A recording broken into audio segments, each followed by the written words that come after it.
वेद बातमीचा, लढा सत्याचा, निर्भीड पत्रकारितेचा, राजकारणातील महत्त्वाच्या बातम्यांच्या अपडेटसाठी आजच आपल्या YouTube चॅनलला क्लिक करा आणि रोज अपडेट मिळवण्यासाठी चॅनलला सबस्क्राइब करा. नमस्कार, आपण पाहत आहात वेद बातमीचा.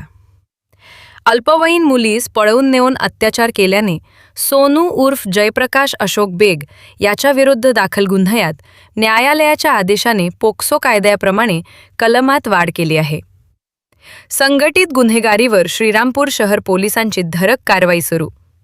श्रीरामपूर शहर पोलीस स्टेशन गुन्हा रजिस्टर नंबर 691/2026 भारतीय शस्त्र अधिनियम 1959 चे 3-7-25 प्रमाणे दाखल असून नमूद गुन्ह्यात रेकॉर्डवरील आरोपी सोनू उर्फ जयप्रकाश अशोक बेग राहणार Saraswati colony ward number 7 Shrirampur यास आज रोजी मध्यवर्ती कारागृह अहिल्यानगर येथून प्रोडक्शन वॉरंट घेऊन न्यायालयात योग्य त्या पोलीस बंदोबस्तामध्ये हजर केले असता त्यास न्यायालयाने दिनांक 16 जुलै 2026 रोजीपर्यंत पोलीस कोठडी रिमांड दिलेली आहे.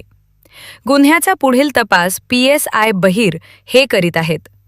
सदरची कारवाई पोलीस अधीक्षक मुम्मका सुदर्शन, अप्पर पोलीस अधीक्षक श्रीरामपूर सोमनाथ वाकचौरे तसेच उपविभागीय पोलीस अधिकारी जयदत्त भवर मार्गदर्शनाखाली करण्यात आली असून पुढील तपास श्रीरामपूर शहर पोलीस स्टेशनचे पोलीस निरीक्षक विशाल चंद्रकांत खैरे यांच्या मार्गदर्शनाखाली पोलीस उपनिरीक्षक हर्षवर्धन बहिर हे करीत आहे.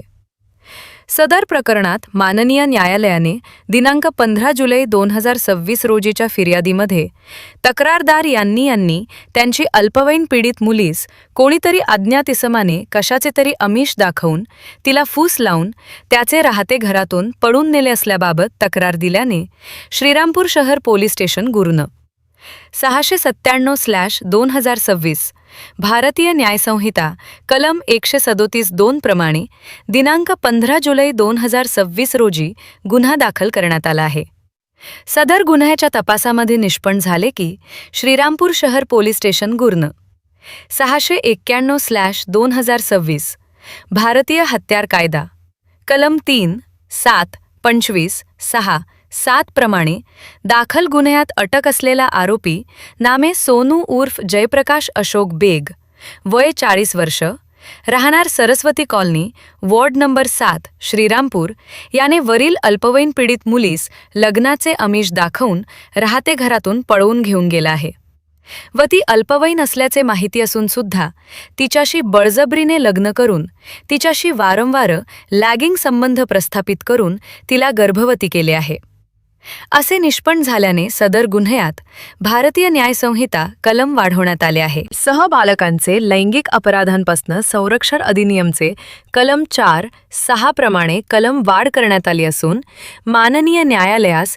सदरबाबत रिपोर्ट सादर करून नमूद आरोपीस अटक असलेला गुन्ह्यातून श्रीरामपूर शहर पोलीस स्टेशन गुन्हे नोंद रजिस्टर 697/2026 मध्ये वर्ग करण्याची परवानगी प्राप्त झाल्याने त्यास नमूद गुन्ह्यात अटक करीत आहोत. दिलीप लोखंडे. वेद बातमीचा, श्रीरामपूर.